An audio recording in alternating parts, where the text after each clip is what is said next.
అది సంతాప సభ లేకపోతే జగన్మోహన్ రెడ్డి గారిని టార్గెట్ పెట్టుకుని తిట్టే సభ నాకు అర్థం కాల.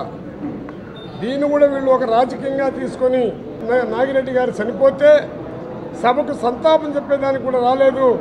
మీరు ఎంత కుట్రపూరితంగా శకుని ఏ విధంగా దుర్యోధనికి సాగు కారకుడో ఆ విధంగా కారకులు వీళ్ళు అవుతారని మాత్రం నేను మీ ద్వారా గట్టిగా నమ్ముతున్నాను. నాగిరెడ్డి గారి యొక్క నియోజకవర్గం ఆయనకు తెల్ల అక్కడ అభివృద్ధి కార్యక్రమాలు కనబడలా.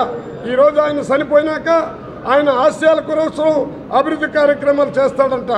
అదే శోభా నాగిరెడ్డి గారు చనిపోతే కనీసం ఈ సంతాపం తెలిపేదానికి కూడా ఒప్పుకోలేనటువంటి వీళ్ళు, ఆమె చనిపోతే ఆమె చూడ్డానికి కూడా రానటువంటి చంద్రబాబు నాయుడు కానీ లోకేష్ కానీ మిగతా వాళ్ళ మంత్రులు ఈరోజు ఏమేమో మాట్లాడుతున్నారు. వాళ్ళ కుటుంబం మీద ఎంతో సానుభూతి ఉంది అని మాట్లాడుతున్నారు.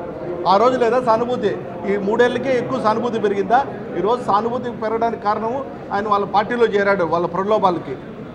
కానీ ఆయన చనిపోవడానికి కారణం ఏంది? ఈయన ప్రలోభ పెట్టి 3 రోజుల్లో నేను మంత్రి ఇస్తానన్నాడు. కానీ మంత్రి ఇవ్వకపోవడం వల్ల అంతకు ముందు రోజు జరిగిన హీటెడ్ ఆర్గ్యుమెంట్స్లో ఆయన చాలా మనస్తాపం చెంది డిప్రెస్ అయ్యి హైపర్ టెన్షన్ వచ్చి బీపీ ఎక్కువ పెరిగిపోయి చెప్పాడు. రిపోర్ట్స్ కూడా అదే అడిగాడు.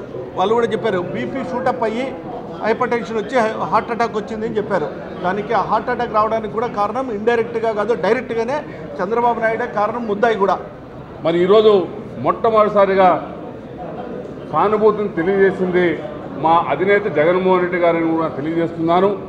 వారు మా కుటుంబ సభ్యులను కూడా జగన్మోహన్ రెడ్డి గారు వ్యాఖ్యానించడం జరిగింది. ఆ విధంగా భూమా నాగిరెడ్డి గారికి కుటుంబానికి ఎనలేని ప్రాధాన్యతను ఇచ్చింది వైఎస్ఆర్ పార్టీ అని చెప్పి కూడా నేను గుర్తు చేస్తున్నాను. భూమా నాగిరెడ్డి గారికి మంత్రి పదవులు భర్తు ఖాయమని చెప్పినటువంటి తెలుగుదేశం పార్టీ మరి ఇవ్వకపోవడంతో తీవ్ర మనస్తాపం చెందే మరి సీఎం క్యాంప్ ఆఫీసులో ఏం జరిగిందో మాకు తెలియదు. కానీ మరి అక్కడి నుంచి వచ్చిన తర్వాత 24 గంటల గడవక ముందే మరి ఆయన చనిపోవడం చాలా దురదృష్టకరమని కూడా నేను మనవి చేస్తున్నాను.